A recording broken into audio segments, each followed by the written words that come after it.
श्री हरे विष्णु। जय श्री कृष्णा। श्रीमद् भगवद गीता के पहले अध्याय का महात्म्य। माँ पार्वती जी ने कहा, भगवान आप सब तत्वों के ज्ञाता हैं। आपकी कृपा से मुझे श्री विष्णु संबंधी नाना प्रकार के धर्म सुनने को मिले जो समस्त लोक का उद्धार करने वाले हैं। हे देवेश, अब मैं गीता का महात्म्य सुनना चाहती हूँ, जिसका श्रवण करने से श्री हरि में भक्ति बढ़ती है। तब महादेव जी बोले, जिनका श्री विग्रह अलसी के फूल की भांति श्याम वर्ण का है, पक्षीराज गरुड़ ही जिनके वाहन हैं, जो अपनी महिमा से कभी च्युत नहीं होते तथा शेष नाग की शैया पर शयन करते हैं, उन भगवान महाविष्णु की हम उपासना करते हैं। एक समय की बात है, मूर दैत्य के नाशक भगवान विष्णु शेष नाग के रमणीय आसन पर सुखपूर्वक विराजमान थे। उस समय समस्त लोगों को आनंद देने वाली भगवती माँ लक्ष्मी ने आदर पूर्वक प्रश्न किया। तो लक्ष्मी जी ने पूछा, हे भगवान, आप संपूर्ण जगत का पालन करते हुए भी अपने ऐश्वर्य के प्रति उदासीन से होकर जो इस क्षीर सागर में नींद ले रहे हैं, इसका क्या कारण है? तब श्री भगवान बोले, हे सुमुखी, मैं नींद नहीं लेता हूँ, अपितु तत्व का अनुसरण करने वाली अंतर्दृष्टि के द्वारा अपने ही माहेश्वर तेज का साक्षात्कार कर रहा हूँ।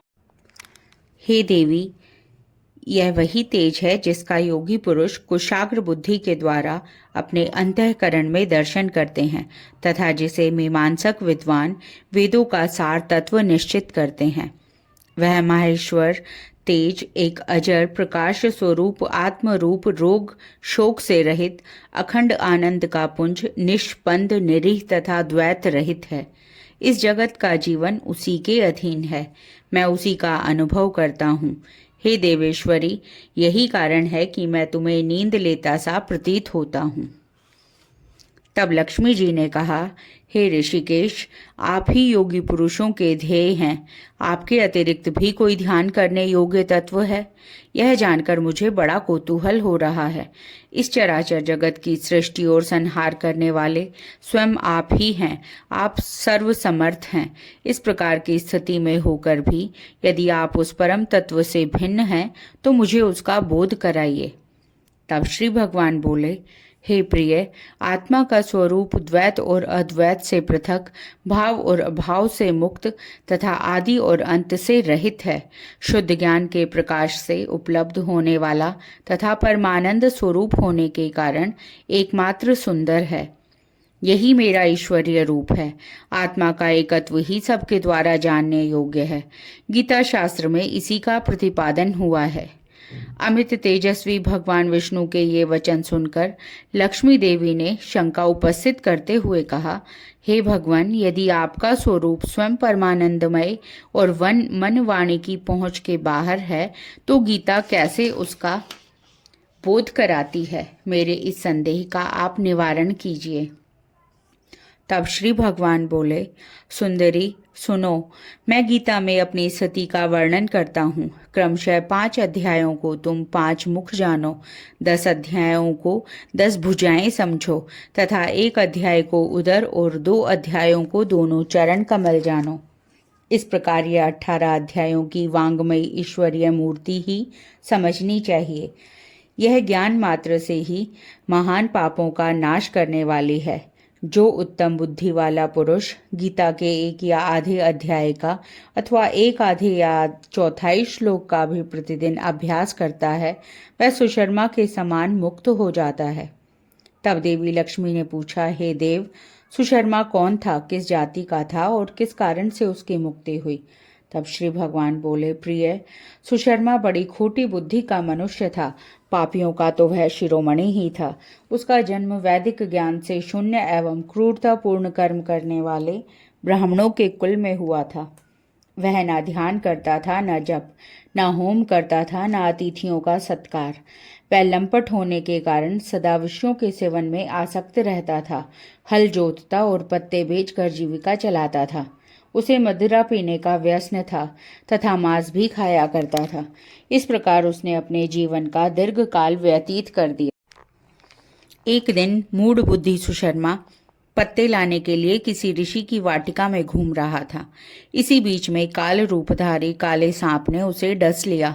सुशर्मा की मृत्यु हो गई। तदंतर वह अनेक नरकों में जा वहां की यातनाएं भोग कर मृत्यु लोक में लौट आया और वहां बोझ ढोने वाला बैल हुआ। उस समय किसी पंगु ने अपने जीवन को आराम से व्यतीत करने के लिए उसे खरीद लिया। तब बैल ने अपनी पीठ पर पंगु का भार ढोते हुए बड़े कष्ट से 7-8 वर्ष बिताए।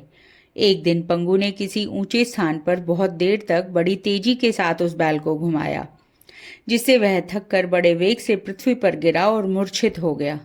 उस समय वहां कौतूहलवश आकृष्ट हो बहुत से लोग एकत्रित हो गए।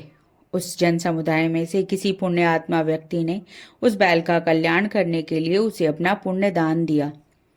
तत्पश्चात कुछ दूसरे लोगों ने भी अपने अपने पुण्यों को याद करके उन्हें उसके लिए दान कर दिया। उस भीड़ में एक वैश्या भी खड़ी थी। उसे अपने पुण्य का तो पता नहीं था, तो भी उसने लोगों की देखा देखी उस बैल के लिए कुछ त्याग दिया। तदंतर यमराज के दूत उस मरे हुए प्राणी को पहले यमपुरी में ले गए। वहां वह विचार करके कि यह विषा के दिए हुए पुण्य से पुण्यवान हो गया है, उसे छोड़ दिया गया। फिर वह भूलोक में आकर उत्तम कुल और शील वाले ब्राह्मणों के घर में उत्पन्न हुआ। उस समय भी उसे अपने पूर्व जन्म की बातों का स्मरण बना रहा। बहुत दिनों के बाद अपने अज्ञान को दूर करने वाले कल्याण तत्व का जिज्ञासु होकर वह उस वेश्या के पास गया तथा उसके दान की बात बतलाते हुए उसने पूछा, तुमने कौन सा पुण्य किया था? वेश्या ने उत्तर दिया, वह पिंजरे में बैठा हुआ तोता प्रतिदिन कुछ पढ़ता है, उससे मेरा अंतःकरण पवित्र हो गया। उसी का पुण्य मैंने तुम्हारे लिए दान किया था। इसके बाद उन दोनों ने तोते से पूछा। तब उस तोते ने अपने पूर्व जन्म का स्मरण करके प्राचीन इतिहास कहना आरंभ किया। शुक बोला, तोते ने कहा, पूर्व जन्म में मैं विद्वान होकर भी विद्वता के अभिमान से मोहित रहता था। मेरा राग द्वेष इतना बढ़ गया था कि मैं गुणवान विद्वानों के प्रति भी ईर्ष्या भाव रखने लगा। फिर समयानुसार मेरी मृत्यु हो गई और मैं अनेकों घृणित लोकों में भटकता रहा। फिर उसके बाद इस लोक में आया। सद्गुरु की अत्यंत निंदा करने के कारण तोते के कुल में मेरा जन्म हुआ। पापी होने के कारण छोटी अवस्था में ही मेरा माता पिता से वियोग हो गया। एक दिन मैं ग्रीष्म ऋतु में तपे हुए मार्ग पर पड़ा था। वहां से कुछ श्रेष्ठ मुनि मुझे उठा लाए और महात्माओं के आश्रम के भीतर एक पिंजरे में उन्होंने मुझे डाल दिया। वहीं मुझे पढ़ाया गया। ऋषियों के बालक बड़े आदर के साथ गीता के प्रथम अध्याय की आवृत्ति करते थे। उन्हीं से सुनकर मैं भी बारंबार पाठ करने लगा। इसी बीच एक चोरी करने वाले बहेलिये ने मुझे वहां से चुरा लिया। तत्पश्चात इस देवी ने मुझे खरीद लिया। यही मेरा वृतांत है, जिसे मैंने आप लोगों को बता दिया। पूर्व काल में मैंने इस प्रथम अध्याय का अभ्यास किया था, जिससे मैंने अपने आप पाप को दूर किया है। फिर उसी से इस वैश्या का भी अंतःकरण शुद्ध हुआ और उसी के पुण्य से ये द्विज श्रेष्ठ सुशर्मा भी पाप मुक्त हुए हैं। इस प्रकार परस्पर वार्तालाप और गीता के प्रथम अध्याय के महात्म्य की प्रशंसा करके वे तीनों निरंतर अपने अपने घर पर गीता का अभ्यास करने लगे। फिर इस ज्ञान प्राप्त करके वे मुक्त हो गए।